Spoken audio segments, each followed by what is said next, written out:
She took my painting one class, and it was just one semester. So, and it was a challenging semester. It was in the middle of the pandemic. So I would come to school. Half of the students were online. I was teaching through Zoom, and half of them were in class, and the class size had a cap anyway. So it was a very small class with just a handful of students who would show up. But without fail, Cynthia would be up there on the third floor every morning before I came to school. No matter how cold it was, she was there. And I would come to school half hour, 45 minutes early, and she'd be waiting there cheerfully in the cold. And, but her attitude was just stellar, even though she didn't have a car, someone had to drop her off at school. So she was waiting. Hello, my name is Cynthia Rosas, and I am one of the many amazing art students at the College of Marin. And so I didn't get to see it until I think November or December. But as soon as I saw it, I was like, that's got to be in the show. Like, this is so interesting, such an interesting piece. We got to have this in the show. Okay. So the inside of my diamond represents, at the time, what was trying to flourish. I was trying to get new jobs. I was in a new relationship. I was patching things up with family members I hadn't seen in a while.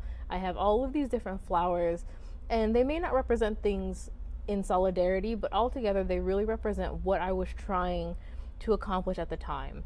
And even though maybe me as a whole was feeling very uncertain in this white void of uncertainty, I was trying my hardest to make sure that I was pushing to flourish. And that's what How long have I been painting at COM? Well, to be truthful, I actually started in Barbara Obada's life painting class roughly 3 semesters ago. And that's where I actually really learned that I have a love for the human body. And in paintings, how unique and different they all are. That's why I kind of came forth with a lot more that had to do with just like the physical being in space, like just in certain spaces. And so maybe a year and a half or so, not very long. And so, right away I realized, wow, this is an exceptional art student in the way that she sees and the way that she thinks. Honestly, I think the reason behind it was definitely that love for the human body, but also my ability to interpret emotions through paint. Because you can do so much through painting. It's not just the body, it's not just faces, it's not just colors. It's really very much how you feel towards a certain thing or towards a certain emotion. Like, painting isn't just the current, it's the past. You're able to express how you felt and how you feel and how you're, maybe you're planning on feeling. Maybe you're planning on having this bomb week and you want to get that out on canvas or on paper or in a picture. And so I think that's what really pushed me, was wanting to be able to better express myself. Certainly Cynthia is incredibly positive, driven, hardworking, and extremely intelligent and insightful person. And her understanding of visual narrative and artwork is as developed, as acute as any student, any person I've ever met. Sometimes the outside world is a little unforgiving. It kind of leaches the color from everything, but at the end of the day, this is me trying, and this is me pushing and striving for something new or something to change, or trying really hard to make the best of my time and make the best of myself, because I know what I'm capable of. And even if the world is trying to beat me down a little bit, I know that regardless, in my space and the people that I'm around, I will be able to flourish and help others flourish with me.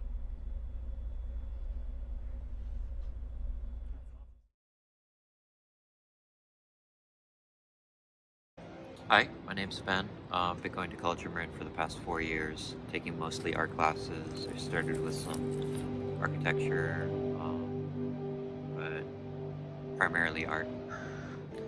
I decided to become an artist not necessarily by intention, more so by chance. In fact, it was something I avoided for some time, not really believing in myself, and then After some time, I saw my mom painting some watercolors, and she was having fun and not really caring what people thought about them, just painting for fun. And I decided I wanted to do that, and I started doing that about 4 years ago, and that's how I kept doing it. I think my approach to the way I do art and what is seen as a unique style comes from a lot of inspiration, as well as the desire to kind of seek excitement while painting and also while looking at a painting. So I play with colors and shapes and sometimes make a harmony or dissonance, like in music. I've been painting the sunrise for about 2 years, on and off. I started with about 180 watercolor paintings. Sometimes it was maybe around 8 a.m., maybe not the sunrise, and then recently I started painting in oils. So about 2 years. I think I managed to paint fast enough to not lose the perspective I have, because at first I'll capture where the light is in the scene, and then I'll go from there, and as the light changes throughout the next hour, 45 minutes, I can estimate or make choices about where to put the shadows in a particular spot, and I choose areas that are described as loose or sharp, and I go from there. I decided to use watercolor in my paintings because it's quick, and I had a really good teacher at College of Marin, Carol Lefkowitz, who was always excited to teach, and she made the class fun. Not that art isn't fun, because it is, but she helped me and maybe some other students do well with watercolor. Every morning, walking into my studio, whether it's my art or somebody else's art or things I see on Instagram, whether it's done by a 2-year-old or an 80-year-old, I think it's important to see marks on paper and see them as art when the artist intends to make art. I would say my biggest inspiration is probably my parents, because at first when I wanted to become an artist, or it was a bit more naive and brash, we had some arguments, and then eventually we all came back together, and now they're my biggest supporters.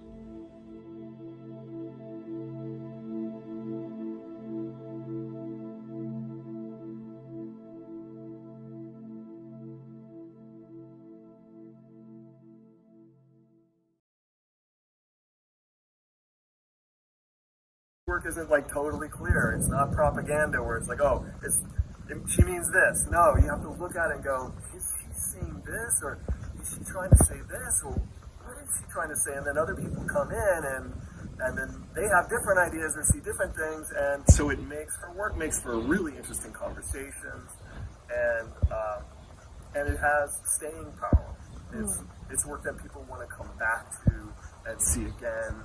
And, if it was hanging on their wall in their house, I'm sure every week they would see new things in it or see it in a different way. Do you think everyone would relate to her, even people who don't have, or would relate to her paintings, even people who don't have childhood trauma or descendants from El Salvador? Or people like everyone relate to a painting of hers. They're very relatable because they contain figures and characters. I think the unpacking the childhood trauma painting, some people, I brought my drawing class down to have a conversation. I think for some people it was just too intense. They didn't want to go there. Yeah. Maybe it brought up certain emotions in them, or just right away they saw, oh, there's some negativity in this painting. I can't go there. So is that relating, but in a negative way, or is that not relating? You know what I mean? But with art, is it negative in any way to relate? Do you think the purpose of a painting is to evoke emotion, or can it just have aesthetic value? Or do you think, I know this is kind of a weird question, but do you think Sydney's paintings sometimes just have aesthetic value, or are they always more emotional? I think that what she does beautifully is both. These paintings, and work with her on them as her teacher while she was working at home, in her home studio, Zoom conversations. But when I got to see the painting in person for the first time. It was unwrapped here right before the show. We were going to frame it in our framing workshop. One of the other artists looked at it and burst out into tears. Set up and depress your feelings, especially like as you mentioned in your family. I know I'm coming from like Hispanic family as well, and our feelings are not let out ever, especially being a male. But can you explain that a little bit more? Why with that painting, and how is that connected to you, your life? Yeah, the painting that you're referring to is unlocking the childhood trauma. Again, I didn't really find a way to express my own feelings, but also what I've been through, especially as a kid.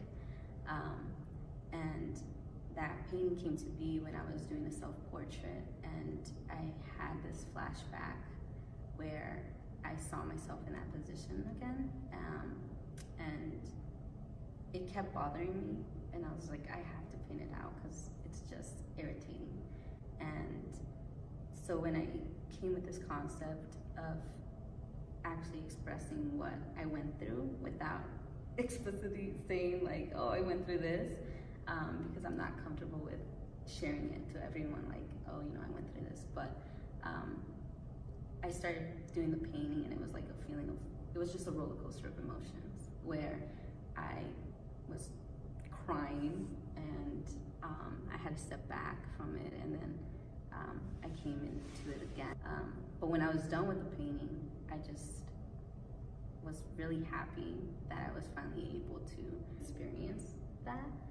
But after completing the painting, I'm like, no, this is part of me. I have to accept it, and I'm pretty sure others have had a similar experience the way that I had it, especially coming from like a Hispanic household, where I've heard a couple stories that resonate with me without me actually telling them like, oh, I went through the same thing. I just hear it, and I'm like, yeah, I went through that. And so this feeling can be a healing for myself, but it can also be an invitation for others to go through that process of healing as well in the future. Absolutely, absolutely. I mean, her painting, it's called Afternoon with a Fawn. Beautiful colorist technique. The whole thing is done with a painting knife, which is a type of palette knife. There's not a single brush stroke as far as I know. It's all? It's all that way. And she took it as a personal challenge. Oh, let me do this without using a brush. And it has notes on, it has a musical score with little notes in it that was all done with a knife. I mean, it's incredible. And I didn't insist that she do that. She gave that as a challenge to herself. And the way that the lighting is rendered, when you see the painting, you'll see, and you know, it's jaw-droppingly gorgeous. Yeah. She's very young, but where do you see her going in life? Wow. You know, Cindy Mata, from my point of view, she gives everything she's got to whatever she does. I mean, I would love to see her take off as a professional artist. I feel that she has the potential to do that. I mean, when your painting can move two different people who don't know you, who are seeing it in completely different contexts, move both of them to tears, and that's a whole reason to see a show if one painting does that. So I think, you know, she has that potential, but I think Cindy can do whatever she wants to do. Hi, I'm Elena Grinchenko, and this is my third semester. The first one I took drawing, and last semester was painting 1, this painting 2 with Professor Craig Koss. Painting, a semester and a half at this point. When you first painted this piece, did you have any sort of thoughts about the deeper meaning that would eventually come to light? Not really. That was an assignment. We were given a choice, what we can what you choose, and you work on that assignment. I assigned a fantasy landscape, but what I was mostly interested in bringing out in the students is looking at traditional approaches to landscape, and then they can make up a landscape using those approaches. how Elena interpreted that assignment was not how I was intending. She started making a fantastic world. That's I always liked fantasy style, and the floating islands, it's been around for quite a while. A lot of people, a lot of artists showed their way of painting, of drawing, and I got that concept and really wanted to do my own style. I studied psychology in my university, and I do believe that that's how psychologists just ask you to draw something, and they just watch you what colors you pick, what you feel, and how you express. The same objects can be drawn differently, and they can say a lot about you, why you're drawn this or the other way. So I do believe that if you're given a choice what to draw, you can put whatever you think, whatever you feel in the drawing, intentionally or unintentionally. And of course I know what is going on in Europe. Yes. And I have feelings and thoughts that something is tearing apart. Mm-hmm. What was tearing apart, I don't know. Maybe something inside, maybe between the countries. I just thought of it as a fantasy Slavic landscape that Elena was compelled to paint. And then the show, when it closed on February 25th, and students were picking up their paintings, I think it was the next day, I woke up and the first thought I had on waking was like a little voice whispered in my ear, oh, that painting is about the war that's breaking out between Russia and the Ukraine. And she painted the painting long before the war started. I think she started in late October, early November. There is a broken bridge. Really wanted to show this island kind of isolated from everything else. The only thing is connecting it to those clouds, and I wanted to have them even more heavier and gloomy and more darker. Another thing that really that must be in the painting, I wanted to tie the clouds to the ground. So intentional effort to keep those gloomy clouds over the land. For some reason, I didn't know why. Now I understand it why. Also, this little island has only one small bridge, and recently, the bridge from Russia to Crimea was built just a few years ago. Just one little bridge. Also, really wanted to include some of the Russian folklore. This is an oak with gold chain and a cat, the wise cat, who is on the gold chain, just walking and saying stories or songs. This is izbushka, that's a little hut, just showing the Russian folklore. There were these happy accidents that were happening, and but I kept looking at it. Why is the bridge to that seemed like a Mount Olympus, a sacred place? Mm-hmm. Why is that breaking? And she was really firm with me. No, that needs to be broken. Mm-hmm. And the logic of the painting didn't make any sense to me until that realization came, oh, this is about what's happening. Another detail I wanted to share, just because I really felt right when I finished it. I was so happy with that. Just adding some little details, the birds, that's a little nest with a baby bird, and a couple that are flying away, just leaving the nest just to protect its baby from the another attacking bird. It's evidence that we're connected somewhere. Mm-hmm. And that, like Carl Jung had visions of, Europe being covered with blood before World War I broke out. he had no idea. He thought he was going mad. He started psychoanalyzing himself in his books, trying to figure out what's going on with him and how he can save his sanity. And then the day World War I broke out, he was relieved because he came up with this idea of the collective unconscious, that somehow he wasn't crazy, that he was picking up on something that was a premonition. And I have seen this happen with art and with visual artists and other creatives in their work collectively in many different locations start working with the same symbols. It's really beautiful that some way we're invisibly connected. But looking at this, I think I need to finish another one with happy ending, without gloomy clouds, and I don't see that yet in my head. Yeah. But I would love to.